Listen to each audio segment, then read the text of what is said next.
10,000 கோடி ரூபாய் சொத்து மதிப்புள்ள மின்துறை 500 கோடி ரூபாய்க்கு தனியாருக்கு தாரை வார்க்க வேண்டிய அவசியம் என்ன என்று புதுச்சேரி அதிமுக மாநில செயலாளர் அன்பழகன் கேள்வி எழுப்பியுள்ளார். இது தொடர்பாக அதிமுக அலுவலகத்தில் செய்தியாளர்களை சந்தித்த மாநில செயலாளர் அன்பழகன், மக்கள் விரோத திட்டத்தை செயல்படுத்தும் ஒரு அடிமைத்தனமான பிஜேபி என்ஆர் காங்கிரஸ் கூட்டணி அரசு புதுச்சேரியில் உள்ளது. லாபத்துடன் இயங்கும் மின்துறையினை தனியாருக்கு தாரை வார்த்து கொடுக்க இந்த அரசு சதி செயலுடன் திட்டமிட்டு முடிவு செய்துள்ளது என்றார். மின்துறையினை தனியார் மயமாக்குவது தொடர்பாக சென்னை உயர்நீதிமன்றத்தில் வழக்கு நடைபெற்று வருகிறது. ஆனால் இந்த வழக்கு 21 முறை புதுச்சேரி அரசு வாய்தா வாங்கி டெண்டர் விடும் காலத்தை நீட்டித்து வருவதாக குற்றம் சாட்டினார். தொடர்ந்து பேசிய அவர், மின்துறையினை தனியார் மயமாக்குவதற்காக மின்கட்டணம் செலுத்தாமல் நிலுவையில் உள்ள 465 கோடி ரூபாய் பணத்தை உடனடியாக வசூல் செய்ய வேண்டும் என்று தலைமை செயலர் உத்தரவிட்டிருக்கிறார். ஆனால் மின்துறை அமைச்சர் மின்துறை நஷ்டத்தில் இயங்குவதாகவும், ஆகையால் தான் மின் கட்டணத்தை உயர்த்த வேண்டிய அவசியம் ஏற்பட்டதாகவும் தெரிவிப்பது ஏற்புடையதல்ல என்றும், கடந்த ஆண்டு 25 கோடி ரூபாய் லாபம் என்று கூறிய அமைச்சர் இந்த ஆண்டு 300 கோடி ரூபாய் நஷ்டம் என்று கூறும் அவர், இதற்கு விரிவான கணக்குகளை காட்ட முடியுமா என்று அவர் கேள்வி எழுப்பியுள்ளார். புதுச்சேரி அரசாங்கத்தில் வெளிப்படையான தன்மை இல்லை. மின்துறையினை தனியார் மயமாக்க போகிறோமா இல்லையா என்பதை தெளிவுபடுத்த வேண்டும். இதில் பொதுமக்களை இந்த அரசு ஏமாற்றி வருவதாக குற்றம் சாட்டிய அன்பழகன், பாஜகவின் தவறான மக்கள் விரோத செயலுக்கு முதலமைச்சர் ஏன் துணை போகிறார் என்று கேள்வி எழுப்பினார். மேலும் 10,000 கோடி ரூபாய் சொத்து மதிப்புள்ள மின்துறை 500 கோடி ரூபாய்க்கு தனியாருக்கு தாரை வார்க்க வேண்டிய அவசியம் என்ன என்றும், அனைத்து துறைகளிலும் ஊழல் முறைகேடுகள் நடைபெற்று வருகிறது. லஞ்சம் என்பது புதுச்சேரி மாநிலத்தில் அங்கீகரிக்கப்பட்ட ஒன்றாக உள்ளது என்று கூறியுள்ளார். வில்லியனூர் தொகுதியில் 161 பயனாளிகளுக்கு முதியோர் உதவித் தொகைக்கான அடையாள அட்டையினை எதிர்க்கட்சித் தலைவர் சிவா பயனாளிகளுக்கு வழங்கினார். புதுச்சேரி அரசின் மகளிர் மற்றும் குழந்தைகள் மேம்பாட்டுத்துறை மூலம் வில்லியனூர் சட்டமன்ற தொகுதியைச் சேர்ந்த 161 பயனாளிகளுக்கு முதியோர், விதவை மற்றும் கணவரால் கைவிடப்பட்டோர்களுக்கான உதவித்தொகை பெறுவதற்கான அடையாள அட்டை வழங்கும் நிகழ்ச்சி வில்லியனூர் சட்டமன்ற உறுப்பினர் அலுவலகத்தில் நடைபெற்றது. இந்நிகழ்ச்சியில் தொகுதி சட்டமன்ற உறுப்பினரும் சட்டமன்ற எதிர்க்கட்சித் தலைவருமான சிவா பயனாளிகளுக்கு உதவித்தொகை பெறுவதற்கான அடையாள அட்டையினை வழங்கினர். இதில் மகளிர் மற்றும் குழந்தைகள் மேம்பாட்டுத்துறை துணை இயக்குநர் அமுதா, நல ஆய்வாளர் பாலமுருகன் மற்றும் தொகுதி திமுக நிர்வாகிகள் உட்பட பலர் கலந்து கொண்டனர். கிழக்கு போக்குவரத்து காவல் நிலையத்தை ஆய்வு செய்த டிஐஜி சத்யசுந்தரம் அங்கு பணிபுரியும் காவலர்களுக்கு ஹெல்மெட் வழங்கினார். புதுச்சேரி டிஐஜி சத்யசுந்தரம் பொறுப்பேற்ற பிறகு முதலாக நேரு வீதியில் உள்ள கிழக்கு போக்குவரத்து காவல் நிலையத்தில் ஆய்வு மேற்கொண்டார். பின்னர் எஸ்பி அலுவலகத்தில் 2வது மாடியில் உள்ள கருத்தரங்கு கூடத்தில் போக்குவரத்து காவல்துறையினர் அதிகாரிகளுடன் ஆலோசனை நடத்தினர். போக்குவரத்து சீனியர் எஸ்பி பிரவீன்குமார் திரிபாதி, போக்குவரத்து வடக்கு கிழக்கு பிரிவு எஸ்பி செல்வம், இன்ஸ்பெக்டர்கள் நாகராஜ், சுரேஷ் பாபு மற்றும் எஸ்ஐக்கள் இதில் கலந்து கொண்டனர். அப்போது எங்கெல்லாம் போக்குவரத்து நெரிசல், விபத்துக்கள் அதிகமாக ஏற்படுகிறது, போக்குவரத்து காவல்துறையினரின் செயல்பாடுகள் உள்ளிட்டவை குறித்து வீடியோ படக்காட்சிகள் மூலமாக டிஐஜிக்கு எடுத்துரைத்தனர். அப்போது அவர் விபத்துக்களை குறைக்கவும் நெரிசலை போக்கவும் தேவையான நடவடிக்கைகளை எடுக்க அதிகாரிகளுக்கு உத்தரவிட்டார். தொடர்ந்து போக்குவரத்து காவல்துறையினருக்கு காவல்துறை சார்பில் ஹெல்மெட்டுகளை டிஐஜி வழங்கினர். போக்குவரத்து காவல் நிலையங்களில் பணிபுரியும் 300க்கும் மேற்பட்ட காவல்துறையினர்களுக்கு ஹெல்மெட் வழங்கப்பட்டது. நெரிசல் மிகுந்த நேரங்களில் பாதுகாப்பதற்காகவும் மழைக்காலங்களில் பயனுள்ளதாகவும் இந்த ஹெல்மெட் இருக்கும் என அதிகாரிகள் தெரிவித்தனர். சிறுவந்தாடு லட்சுமி நாராயண பெருமாள் ஆலயத்தில் மகா கும்பாபிஷேக பெருவிழா சிறப்பாக நடைபெற்றது.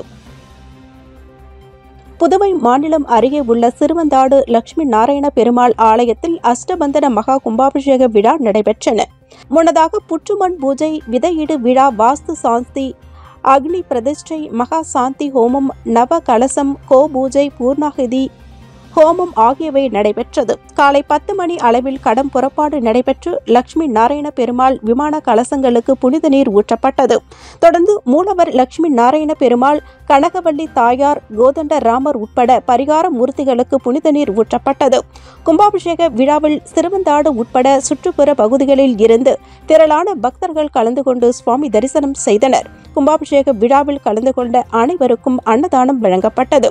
இவ்விழாவிற்கான ஏற்பாடுகளை கோவில் அறங்காவலர் குழுவினர்கள் மற்றும் கிராம மக்கள் செய்திருந்தனர்.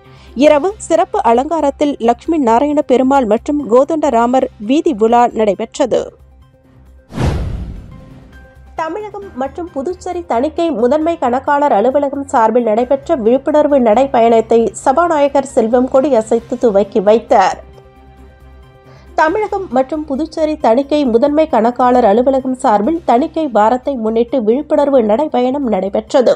புதுச்சேரி கடற்கரை சாலையில் நடைபெற்ற பேரணியை சபாநாயகர் செல்வம் கொடியசைத்து துவக்கி வைத்தார். பொது கணக்கு குழு தலைவரும் சட்டமன்ற உறுப்பினருமான ரமேஷ், தலைமை செயலர் சரத் சௌஹான், அரசு செயலர் ஆஷிஷ், மாதோராவ் மோரே, ஜெயந்த்குமார் ரே முன்னிலை வகித்தனர். தமிழ்நாடு புதுச்சேரி மாநில முதன்மை கணக்காளர் ஜெனரல் ஆனந்த், தணிக்கை தலைமை இயக்குநர் திருப்பதி வெங்கடசாமி, மூத்த துணை கணக்காளர் ஜெனரல் ஆப்ரஹாம் உட்பட அதிகாரிகள் பங்கேற்றனர்.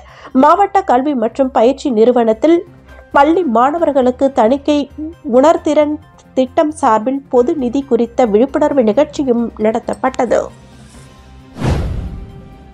புனித பேட்ரிக் மேல்நிலைப் பள்ளியில் நடைபெற்ற குழந்தைகள் தின விழாவில் போட்டியில் வெற்றி பெற்ற மாணவர்களுக்கு பரிசுகள் வழங்கப்பட்டது. புதுச்சேரி பேட்ரிக் மேல்நிலைப் பள்ளியில் குழந்தைகள் தின விழா கொண்டாடப்பட்டது. இவ்விழாவில் பள்ளி தாளாளர் பிரெட்ரிக் வரவேற்றார். பள்ளி முதல்வர் ஸ்டெல்லா வாழ்த்துரை வழங்கினர். சிறப்பு விருந்தினராக அரசு பள்ளி கல்வி இயக்கக இயக்குநர் பிரியதர்ஷினி, அருட்தந்தை ஜோசப் பால், ஜிப்மர் மருத்துவமனை பேராசிரியர் வெங்கடாஜலம், பள்ளியின் முன்னாள் மாணவரும் அப்பல்லோ மருத்துவமனை இணை ஆலோசகர் பாலச்சந்திரன் ஆகியோர் சிறப்புரையாற்றினர். தொடர்ந்து அவந்திகா போட்டியில் பதக்கம் வென்ற மாணவர்களுக்கும், ஓவியம், விளையாட்டு உள்ளிட்ட போட்டிகளில் வெற்றி பெற்ற மாணவர்களுக்கும் பரிசுகள் வழங்கி கௌரவிக்கப்பட்டது. விழாவில் பள்ளி மருத்துவர் இயக்குநர் ஜீட்டா பிரெட்ரிக், ஆலோசனை குழு உறுப்பினர்கள், ஆசிரியர்கள் மற்றும் பெற்றோர்கள் உள்ளிட்டோர் பங்கேற்றனர். கடுவனூர் கிராமத்தில் உள்ள ஸ்ரீ ஏழை முத்து மாரியம்மன் ஆலயத்தில் நடைபெற்ற கும்பாபிஷேக விழாவில் திரளான பொதுமக்கள் பங்கேற்று சுவாமி தரிசனம் செய்தனர். புதுவை மாநிலம் பாகூர் கொம்யூன் கடுவனூர் கிராமத்தில் எழுந்தருளி உள்ள ஸ்ரீ ஏழை முத்து மாரியம்மன் ஆலயத்தில் மகா கும்பாபிஷேக விழா சிறப்பான முறையில் நடைபெற்றது. முன்னதாக கணபதி ஹோமம், மகாலட்சுமி ஹோமம், நவகிரக ஹோமம், வாஸ்து ஹோமம், 1 முதல் 4 வரையிலான யாகசாலை பூஜைகள் நடைபெற்றன. பின்னர் காலை 10 மணி அளவில் கலச புறப்பாடு நடைபெற்று விமான கலசத்திற்கு புனித நீர் ஊற்றப்பட்டது. தொடர்ந்து மூலவர், ஏழை முத்து மாரியம்மன் மற்றும் பால விநாயகர், பால முருகன் உள்ளிட்ட பரிகார மூர்த்திகளுக்கு புனித நீர் ஊற்றப்பட்டது. கும்பாபிஷேக விழாவில் பாகூர் தொகுதி சட்டமன்ற உறுப்பினர் செந்தில்குமார், முன்னாள் சட்டமன்ற உறுப்பினர் தனவேலு புதல்வன் அசோக்குமார் உட்பட திரளான பக்தர்கள் பங்கேற்று சுவாமி தரிசனம் செய்தனர். இவ்விழாவிற்கான ஏற்பாடுகளை கோவில் அறங்காவலர் குழுவினர்கள் மற்றும் பொதுமக்கள் செய்திருந்தனர். விழாவில் கலந்து கொண்ட பக்தர்கள் அனைவருக்கும் அன்னதானம் வழங்கப்பட்டது. இரவு சிறப்பு அலங்காரத்தில் பால விநாயகர், மாரியம்மன், முருகன் வீதி உலா நடைபெறவுள்ளது. சாலைகளில் சுற்றித் திரியும் மாடுகள் உழவர்கரை நகராட்சி மூலம் பிடிக்கப்பட்டு உரிமையாளர்கள் மீது காவல்துறையில் புகார் அளிக்கப்படும் என எச்சரிக்கை விடுக்கப்பட்டுள்ளது. உழவர்கரை ஆணையர் சுரேஷ்ராஜ் வெளியிட்டுள்ள செய்திக்குறிப்பில், சாலைகளில் திரியும் மாடுகளால் போக்குவரத்திற்கு இடையூறு ஏற்பட்டு விபத்து அதிகரித்து வருகிறது. சாலையில் சுற்றி திரிந்த 108 மாடுகள் இதுவரை பிடிக்கப்பட்டு உரிமையாளர்களிடம் இருந்து ரூபாய் 2,61,420 அபராதம் வசூலிக்கப்பட்டு மாடுகளை இனி சாலைகளில் திரிய விட வேண்டாம் என உறுதிமொழி பெறப்பட்டது. இருப்பினும் மாடுகள் தொடர்ந்து சாலைகளில் சுற்றித் திரிவதாக பொதுமக்கள் மூலம் தொடர்ந்து புகார்கள் வருகின்றன. ஆகையால் சாலையில் சுற்றித் திரியும் மாடுகளை பிடிக்க வரும் வாரத்தில் உழவர்கரை நகராட்சி சிறப்பு நடவடிக்கைகளை எடுத்துள்ளது. அதன்படி நகராட்சியால் பிடிக்கப்படும் மாடுகளின் உரிமையாளர்கள் மீது காவல்துறையில் புகார் அளிப்பதோடு அதிகபட்ச அபராதம் விதிக்கப்படும் என குறிப்பிடப்பட்டுள்ளது. புதுச்சேரி ஜிப்மரில் பிஎஸ்சி நர்சிங் மற்றும் அலைடு ஹெல்த் சயின்ஸ் படிப்புகளுக்கான கலந்தாய்வு துவங்கியது.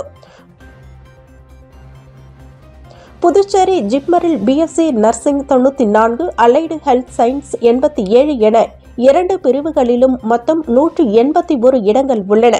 இந்த இடங்களுக்கான மாணவர் சேர்க்கை நீட் தேர்வு மதிப்பெண் அடிப்படையில் நிரப்பப்பட்டு வருகிறது. இந்த 2024-2025 ஆண்டிற்கான மாணவர் சேர்க்கைக்கு ஜிப்மர் இணையதளத்தில் கடந்த அக்டோபரில் விண்ணப்பங்கள் பெறப்பட்டு இவர்களுக்கான கலந்தாய்வு ஜிப்மர் அப்துல் கலாம் அரங்கில் நேற்று துவங்கியது. கலந்தாய்வில் பங்கேற்ற மாணவர்களின் சான்றிதழ்கள் சரிபார்க்கப்பட்டு தற்காலிக பட்டியல் ஜிப்மர் இணையதளத்தில் வெளியிடப்பட்டது.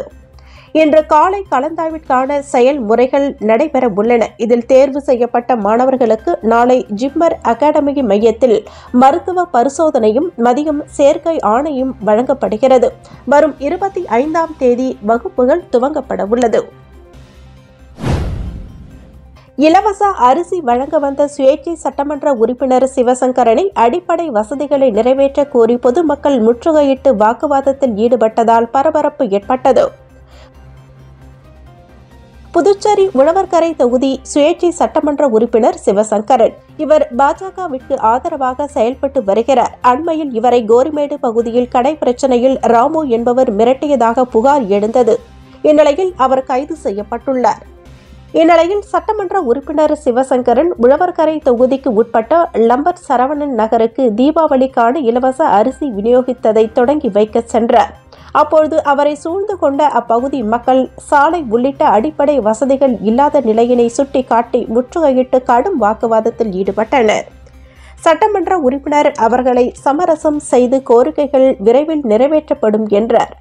சமாதானம் அடையாத மக்கள் உடனடியாக சாலை உள்ளிட்ட வசதிகளை செய்து தர வேண்டும் என ஆவேசமாக கூறினர். இதனால் சட்டமன்ற உறுப்பினர் அங்கிருந்து அவசரமாக புறப்பட்டு சென்றார்.